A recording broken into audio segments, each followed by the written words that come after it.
আমি দুটো রাজনৈতিক দলের নাম উচ্চারণ করে বলবো যারা বর্তমানে বাংলাদেশের রাজনীতিতে পরস্পর বিরোধী বিভিন্ন বয়ান তৈরিতে লিপ্ত। একটা হলো জাতীয়তাবাদী দল বিএনপি, আর একটা হলো বাংলাদেশ জামাতে ইসলামী।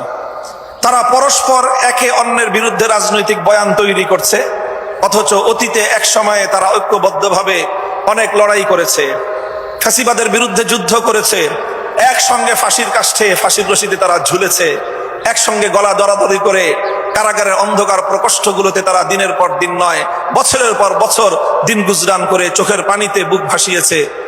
আজ অল্প সময়ের ব্যবধানেই রাজপথে তারা উভয় পক্ষ, এক পক্ষ আরেক পক্ষের বিপক্ষে নানা ধরনের রাজনৈতিক বয়ান তৈরি করছে। তারা রাজনৈতিক বয়ান তৈরি করবে, তাদের দায়িত্বে তারা করুক, তাদের দায়িত্বে তারা বলুক। আমরা যারা একটা ভারসাম্যপূর্ণ পথে চলতে চাই, আমাদের উচিত এবং কর্তব্য হবে আমরা আমাদের নিজেদের আদর্শ, নিজেদের বক্তব্য নিয়ে আমরা রাজনীতি করব।